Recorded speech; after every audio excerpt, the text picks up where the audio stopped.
If you take yesterday's Enterprise, I think one of the things that makes it popular is that you take a band of people that you know and you put them somewhere else, and they are the same and yet different. So you can look at and enjoy their differences and the differences that they come across and how they react. Children on the Enterprise? Guinan, we're at war. No, we're not. When the story first came to me, it was exactly more or less as it turned out. It was a story about an alternate reality and what would have happened if the Klingons hadn't made peace, if it had been 20 years of war instead of 20 years of peace. The night before I was to direct it or start the prep, I was told that the episode was being changed, and the episode I was going to be doing instead would be called Yesterday's Enterprise. And it had been changed because Whoopi had suddenly become available, and they wanted to make, of course, as much use as they possibly could of this amazing, amazing actress. So we all went in there expecting to receive the script of the new Yesterday's Enterprise, and we discovered there wasn't one. There was a title, there were a few, some ideas, and there was a rough outline. And so our first job was to sit around the conference table in the Star Trek production offices and go through what we thought we could accomplish in that time. This involved the team in having to commit to making things like the new bridge. I think we made 2 other Enterprises. We made the Battle Bridge, which was completely different from the normal bridge. It had new levels in it, it had new workstations. It was lit totally differently because we wanted to make it as different as we possibly could from the other one. The other thing, of course, was to write a new episode about Tasha Yar and her character, who'd sort of left suddenly. I think as far as the fans were concerned, it was a pity to lose a character like that. So to bring her back and have her die meaningfully and give her a really good reason to leave, I think was terrific. Thank you, sir. When I first saw it all done finished, I thought it was a terrific show because it combined all those elements of the Star Trek's team, the Star Trek team's craft, but also tremendous performances from everybody. I mean, Patrick loved playing this role because now he was a commander at war. He'd been at war for 20 years, and he could actually take the character and turn it into something slightly differently. And I think everybody felt the same way about it. So when I first watched it, I thought that it really, really worked very, very well on an emotional, on all sorts of levels. Before and After is an interesting episode, but it could have probably been called After and Before because it starts in the future and works its way backwards. One of the fun things about Before and After is the clues to the story are picked up as we go backwards in time. Sometimes it's just a matter of the character moving forward and picking up things, but this your mind has to kind of work in a backwards way almost, because you have to reassemble the events in forward time in order for it to make sense. And it all makes sense in the end. It all plays out, but it's clever the way they jump back in time. You have the whole Tom Paris and Kes relationship. So we get to see everything played out, even though it goes backwards in time to Kes's conception and then backwards again. We do find out a lot about what could have happened to these characters in this one reality, were it to play out. For character development, it can be quite key as well. We get to see Kes as a youngster. We get to see Kes as the new crewman aboard Voyager, as the mother, as the grandmother, as the senile, in the last stages of the Morologium, which is the Ocampan aging process, as it were. So we get to see this one character throughout her entire life. If there's one thing that this experience has taught me, Captain, it's that there's no time like the present.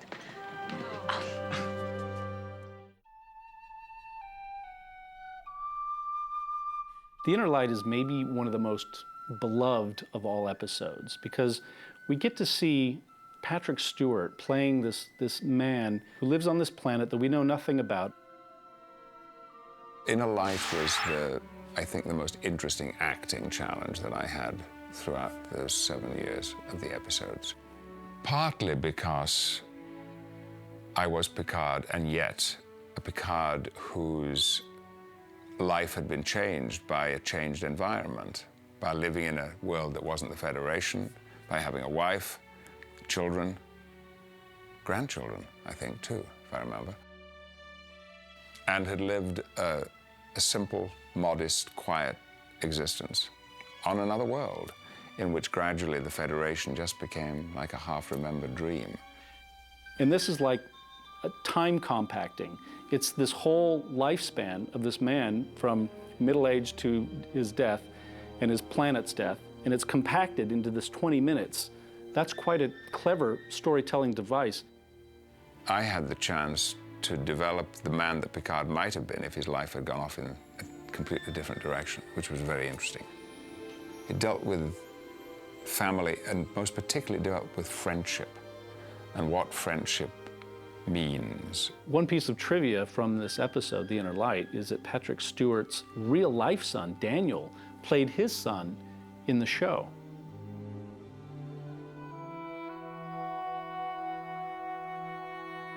The Visitor on Deep Space Nine is an alternate reality show in a couple of ways. We've always known Jake Sisko as this young boy, and suddenly we meet him as an older man.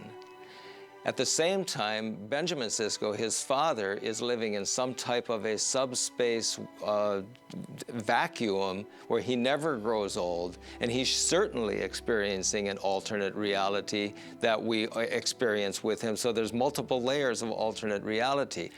At the same time, the show is so touching that it became the #1 favorite among Deep Space Nine fans. Originally, it had been written as a Benjamin Sisko story, and as they were writing it, they found out more and more and more that they couldn't follow Ben inside this white space that he was in. It became a Jake story on its own and developed that way, and that's how it developed into a family story. Surprised the writers. They still talk about how surprised they were that the story developed that way on its own. Sturrock Lofton, who plays the young Jake Sisko, actually play the role and put him in makeup. Then they rethought it, wondering if he actually was old enough to have the emotional experience to play the 3 ages of Jake Sisko. So they recast it with Tony Todd.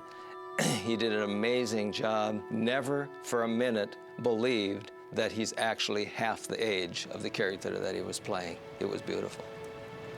It begins many years ago.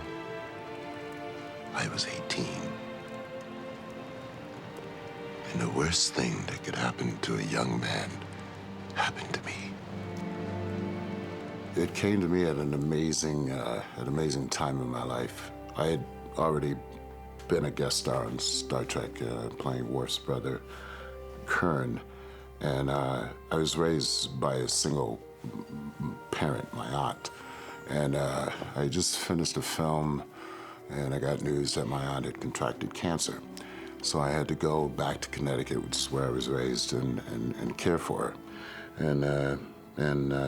Fortunately, I was doing a play in New York and able to drive from New York to Connecticut and be with her. And when she passed away, the play ended, and I felt at that time that my life had kind of definitely changed. And I took about a 6-month period off, and I kept getting these calls from my agent,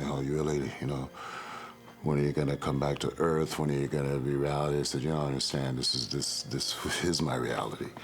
And eventually, David Livingston sent me the script, The Visitor, and it was the first thing that I was able to read and put any kind of focus into.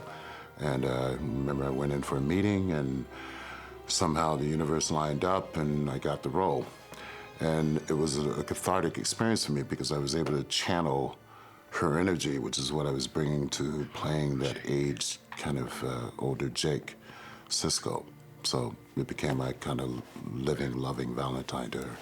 Anybody that comes up to me at a convention or on the street and say, hey man, I really love that work. Some people I tell that story to, some I don't, but that's the secret of it. It was a complete channeling. And for me, probably one of the finest moments was just the very end, holding the baseball, and what that meant in a world that was placed in the future, and it was still the love of the game, and the love and commitment between a father and son. And being a dad myself, I could definitely tap into that. okay? How'd you know that was coming? I guess we were just lucky this time.